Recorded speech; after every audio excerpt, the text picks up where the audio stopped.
चुंबकत्व व्यक्ति और विश्व का आधार। एक दूसरे का आकर्षण ही मनुष्य समाज को परस्पर बांधे हुए है और उसे समुन्नत बनाने में सहयोग कर रहा है। व्यक्ति का व्यक्ति के प्रति आकर्षण ही प्रेम के रूप में बदलता है और सहयोग का पथ प्रशस्त करता है। सच्ची मित्रता जहाँ लौकिक दृष्टि से हर तरह उपयोगी और पारस्परिक अपूर्णता को पूर्णता में बदलने वाली होती है, वहाँ उसका आत्मिक लाभ भी है। आत्माओं का गहन स्तर पर मिलन एक ऐसे आह्लाद का सृजन करता है जिसकी तुलना संसार की किसी भी सुविधा के कारण मिली हुई प्रसन्नता के साथ नहीं की जा सकती।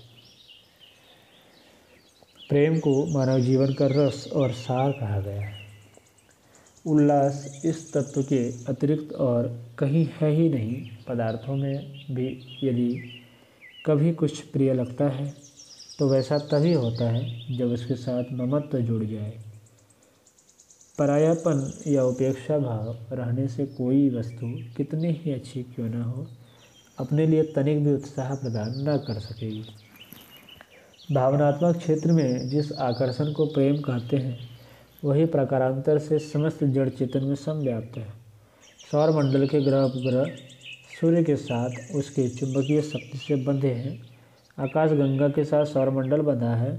महासूर्य का ध्रुव केंद्र समस्त आकाशगंगाओं को अपने साथ जोड़े हुए है। सारा ब्रह्मांड परस्पर मजबूत रस्सों से बंधा है। उसे चुंबकत्व ही कहना चाहिए। मानव समाज ही नहीं, ब्रह्मांड व्यापी ग्रह नक्षत्रों को भी आकर्षण विशेष की श्रृंखलाओं में प्रकृति ने जकड़ कर रखा है। तभी वे यथास्थान टिके हुए हैं और यथाक्रम चल रहे हैं। जिस धरती पर हम रहते हैं उसके अंतरंग और बहिरंग समस्त क्रियाकलाप अपने उसके कण कण में सन्निहित आकर्षण शक्ति पर ही अवलंबित है। पृथ्वी एक बहुत बड़ा चुंबक है। उसकी चुंबकीय किरणें निरंतर हर जड़ चेतन को प्रभावित करती रहती है। समुद्र में आने वाले ज्वार भाटों के पीछे इसी शक्ति का आकर्षण विकर्षण काम करता है। शरीर के कोषाणुओं का निर्माण, परिवर्तन और क्रियाकलाप गतिशील रखने में यह पृथ्वी की चुंबकीय शक्ति ही प्रेरक है। इतना ही नहीं, हमारा प्रत्येक कोषाणु का एक छोटा चुंबक है जो वायुमंडल में लहराते हुए शक्ति तत्व की फ्रीक्वेंसी आकृति ग्रहण करती है। उसके वाइब्रेंट और ऑक्सिलेट क्रियाकलाप इस चुंबकीय क्षमता के कारण ही चलते हैं। मनुष्य शरीर में इस चुंबकीय शक्ति का परिचय कहीं भी अनुभव किया जा सकता है।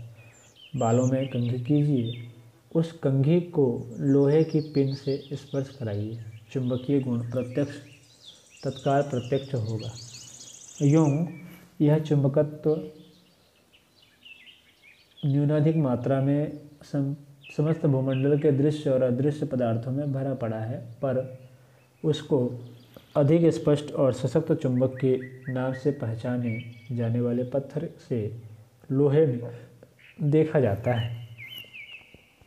प्राकृतिक रूप से वह शिलाखंडों में यत्र तत्र पाया जाता है। लोहे में विद्युत धारा का प्रवेश कराने से कृत्रिम चुंबक भी बन जाता है।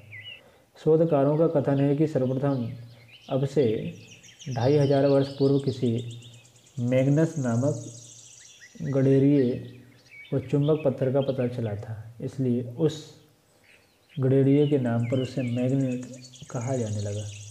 जो हो, चुंबक एक अति उपयोगी शक्ति है।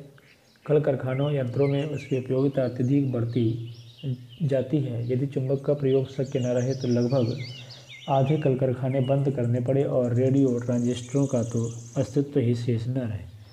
चुंबक की आवश्यकता जहाँ यंत्र उपकरणों में है, वहाँ उसकी उपयोगिता शारीरिक और मानसिक स्वास्थ्य के संरक्षण में भी कम नहीं है।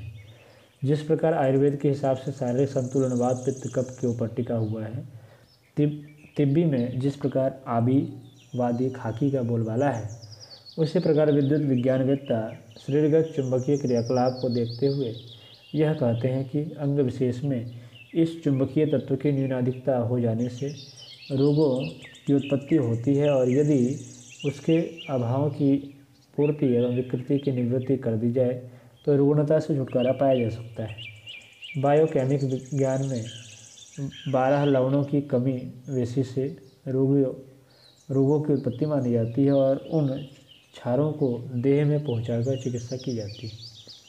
ठीक उसी प्रकार चुंबक विज्ञान के ज्ञाताओं का कथन है कि शरीर का सारा क्रियाकलाप विद्युतमय है, उसकी सक्रियता चुंबकीय आधार पर खड़ी है। वही जीवन का सबसे बड़ा आधार है। रुग्णता का कारण इस विद्युत प्रवाह में गड़बड़ी उत्पन्न हो जाना ही है। रोगों की निवृत्ति में चुंबकीय उपचार दवा दारू से कहीं अधिक कारगर हो सकता है। इसी आधार पर इलेक्ट्रोपैथी का एक स्वतंत्र चिकित्सा विज्ञान खड़ा किया गया है। शोधकर्ता चुंबकीय चिकित्सा पद्धति को नवीन आविष्कार नहीं मानते। वे कहते हैं कि यह विज्ञान प्राचीन लोगों को भली प्रकार मालूम था और वे इसे रोग निवारण के लिए चिरकाल से प्रयुक्त करते रहे हैं। यूनान के चिकित्सा साहित्य में इस उपचार की विस्तृत प्रक्रिया मौजूद है। 15वीं शताब्दी में स्विट्जरलैंड के चिकित्सक फिलिप्स आरोलस पैरासेल्सस ने चुंबकीय उपचार से कष्टसाध्य रोगों की चिकित्सा करने में भारी सफलता और ख्याति प्राप्त की थी। मिस्र, चीन, यूनान आदि देशों में भी इस प्रकार के प्रयोगों का प्रचलन रहा है। मनुष्य का आंतरिक चुंबकत्व प्रेम शिथिल पड़ जाने पर सारा संसार रूखा, नीरस, स्वार्थी, कर्कश और बेतुका प्रतीत होता है। उसे छोड़कर कहीं नीरव सुनसान में भाग जाने को मन करता है और यहाँ सब कुछ ऐसा उलझा बेतुका लगता है कि आत्महत्या करने को जी करता है। आस्था खोकर हम हिप्पी दर्शन अपनाने के लिए कदम उठाते हैं। न कोई अपना, न हम किसी के वाली दृष्टि तभी उपजती है जब अंतःकरण में प्रेम का निर्झर सूख जाता है। यह स्थिति मानव जीवन में कितनी विषम और कितनी भयंकर है, इसे प्रेम शून्य हृदय रूपी मरघट की एक झांकी निकट से लेने पर ही जाना जा सकता है। अगणित मनोविकार तो इस स्थिति में उठ खड़े होते ही हैं। शारीरिक रुग्णता भी धड़ दबोचने में पीछे नहीं रहती। बीमारियों के उपचार में परिचर्या और चिकित्सा का भी स्थान है, पर यदि चुंबक चिकित्सा की व्यवस्था हो जाए, उस प्रयोजन को पूरा करने वाले अस्पताल खुल जाएं, तो संसार में से आधी शारीरिक और मानसिक रुग्णता समाप्त होने में देर न लगे। प्रेम, सहानुभूति, सद्भाव, ममत्व की कुछ बूंद पाने पर किसी को भी नवजीवन संचार का अनुभव हो सकता है। अमृत की चर्चा बहुत होती रहती है धरती पर। यदि अमृत का रसास्वादन करना हो तो सच्चे हृदय से निकली हुई गहरी सहानुभूति ही अमृत का प्रयोजन पूरा करती दिखाई पड़ेगी। उसे पाकर मृतक को जीवन मिल सकता है और सूखे पर हरियाली छा सकती है। रोगों का बहुत बड़ा कारण स्नेह, सहानुभूति से वंचित जीवन ही है। विटामिनों और प्रोटीनों का अभाव नहीं। फिर भी यदि स्नेह सद्भाव की चुंबक चिकित्सा का प्रबंध इस दुनिया में हो सका होता तो न जाने कितने कराहते व्यक्तियों के चेहरों पर मुस्कान हटखेलियाँ करते दिखाई देती। पृथ्वी की तरह चुंबक में भी दो ध्रुव होते हैं। शरीर भी एक मैग्नेट ही है, उसमें भी दो ध्रुव हैं। मस्तिष्क में उत्तर ध्रुव और प्रजनन केंद्र में दक्षिण ध्रुव की समस्त विशेषताएं पाई जाती है। शरीर शास्त्र की दृष्टि से उत्तर ध्रुव का काम जीवाणु क्रिया का नियंत्रण और दक्षिण ध्रुव का काम शक्ति परीक्षण करना है। दोनों के सम्मिलन से विविध शक्ति धाराओं का प्रादुर्भाव होता है और फिर उसका प्रभाव विविध विविध काम क्रियाकलापों को गतिशील करता है। जब कहीं इस चुंबकीय क्षमता में न्यूनता, दुर्बलता अथवा विकृति उत्पन्न होती है और अवयवों की संचार व्यवस्था गड़बड़ा जाती है, जिस प्रकार बत्ती, पंखे, रेडियो में करंट कम पड़ जाने से वे मंद या बंद हो जाते हैं, तो वही गति शारीरिक अवयवों की होती है। कहीं तार शॉर्ट हो जाए तो वहाँ चिंगारियाँ उड़ने लगती हैं और यदि उन्हें देर तक संभाला न जाए तो अग्निकांड जैसी विभीषिका उत्पन्न हो जाती है। उसी प्रकार एक विद्युतीय विकृति शरीर में असह्य एवं कष्ट साध्य पीड़ाएँ उत्पन्न कर देती हैं और मृत्यु का कारण बन जाती है। प्रकृतिगत चुंबकीय प्रवाहों की प्रतिक्रिया भी शरीरों को प्रभावित कर सकती है और भीतरी गड़बड़ न होने पर भी बाहर के प्रभाव स्वास्थ्य को अस्त व्यस्त कर सकते हैं। रोगों के घटाने बढ़ाने में चुंबकीय शक्ति का कितना हाथ हो सकता है, संदर्भ में पिछले दिनों शरीर शास्त्री बहुत प्रयोग करते रहे हैं। अमेरिका के डॉक्टर हेराल्ड एस अलेक्जेंडर इस निष्कर्ष पर पहुँचे कि चुंबकीय उपचार से कैंसर सरीखे भयावह रोगों पर नियंत्रण किया जा सकता है। हंगरी के डॉक्टर जीन वार्नोथी ने भी चुंबकीय उपचार पर लंबा शोध किया है। उनका यह शोध कार्य बायोमैग्नेटिक रिसर्च फाउंडेशन के तत्वावधान में चला और परिणामों की विस्तृत रिपोर्ट मेडिकल वर्ल्ड न्यूज में प्रकाशित हुई। इसमें कितने ही ऐसे मनुष्य और पशु रोगियों की चर्चा है जिन पर किए गए ये मैग्नेटिक उपचार आशाजनक रीति से सफल हुए। इस प्रक्रिया में चुंबकीय उत्तर ध्रुव और दक्षिण ध्रुव के हेर फेर से उत्पन्न परिणामों का वर्णन किया गया है और बताया गया है कि स्थिति के अनुरूप इस ध्रुवीय सामर्थ्य का उचित नियोजन ही अभीष्ट सफलता प्रदान करता है। अब तक आहार व्यवहार को ही आरोग्य का एकमात्र आधार माना जाता था। मिनरल, विटामिन, प्रोटीन आदि को ही स्वास्थ्य के उत्थान पतन का कारण माना जाता था, पर अब शोध यह प्रमाणित कर रहे हैं कि कुछ सूक्ष्म कारण भी ऐसे हैं जो अप्रत्यक्ष होते हुए भी प्रत्यक्ष पोषणों से कहीं अधिक उपयोगी एवं आवश्यक हैं। इनमें चुंबकत्व की पोषक शक्ति को अब अधिक महत्व मिलने लगा है। अविवाहित युवा लड़कियों को मूर्छा, मिर्गी सरीखे मानसिक रोग हो जाते हैं। इनमें उसकी शारीरिक और मानसिक चुंबकीय भूख ही प्रधान कारण होती है। युवा लड़कों में खीज, आवेश, उद्दंडता, आक्रोश, अवज्ञा जैसे मनोविकार फूटते हैं। शरीर में भी युवा व युवतियों में कई तरह के रोग उठते देखे गए हैं। यह उनकी उसी अदृश्य भूख और अतृप्ति के कारण होते हैं, जिसे साथी सहचर की आवश्यकता कह सकते हैं। दाम्पत्य जीवन में शारीरिक और मानसिक चुंबकत्व का जो आदान प्रदान होता है, उसके कारण अस्वस्थता से बचने और स्वास्थ्य संवर्धन का पथ प्रशस्त होता है। काम सेवन की नहीं, सानिध्य, सामीप्य और सहानुभूति की महत्ता है।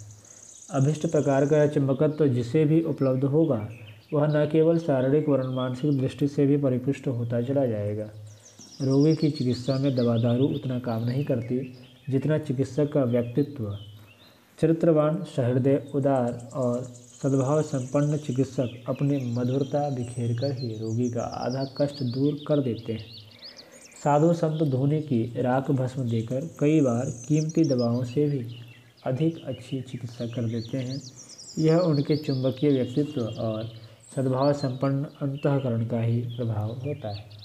अमेरिका की फैट पत्रिका के जुलाई 64 के अंक में जोसेफ एफ गुडवेज का एक लेख छपा है, जिसमें चुंबकीय उपचार में निष्णात डॉक्टर मैकलिन द्वारा असाध्य रोगों को अच्छा करने के अनेक उदाहरणों का उल्लेख है। चिकित्सक महोदय का परिचय देते हुए लेख में बताया गया है कि डॉक्टर मैकलिन 64 वर्ष के होते हुए भी 45 वर्ष से अधिक के नहीं लगते। वे प्रतिदिन 3600 गॉस चुंबकीय शक्ति का लाभ अपने शरीर को देते हैं।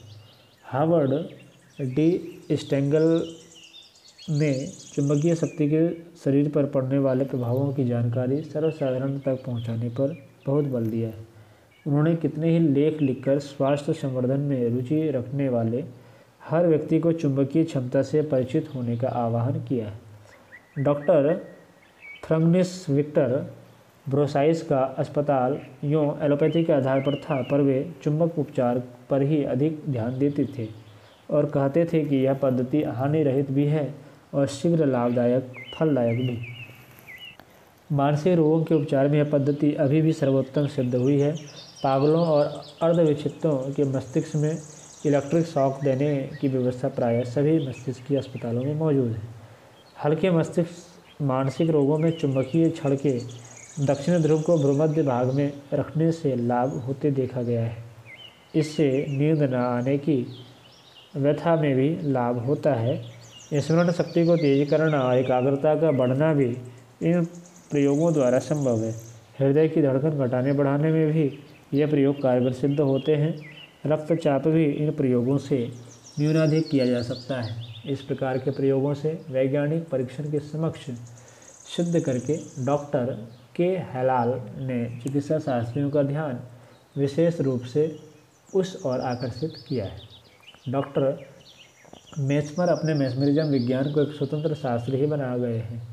उन्होंने यह प्रतिपादित किया है कि चुंबकीय शक्ति न केवल शारीरिक और मानसिक रोगों को दूर कर सकती है, बल्कि प्रसुप्त अतीन्द्रिय क्षमता को प्रशस्त करने में भी समर्थ है। उसके आधार पर मनुष्य परोक्षानुभूतियों की दिव्य शक्तियों से संपन्न हो सकता है और मानसिक संस्थान को न केवल रोग मुक्त वरण प्रतिभा संपन्न भी बना सकता है।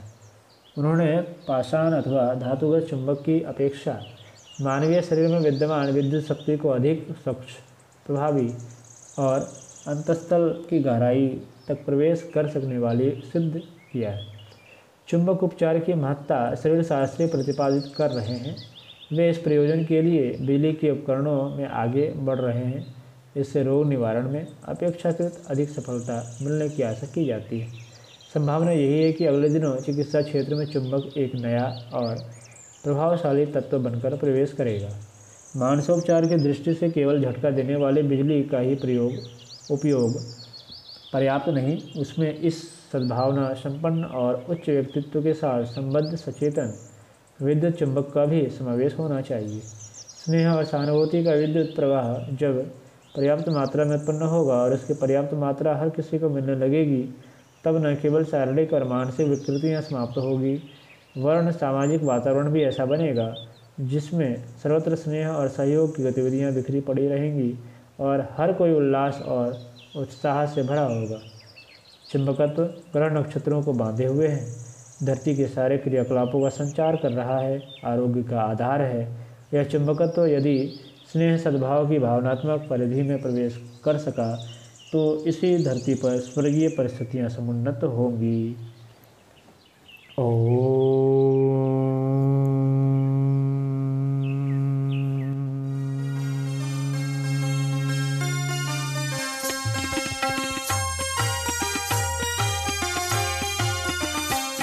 चलो गुरुदेव के सपने सजाने की शपथ ले लें।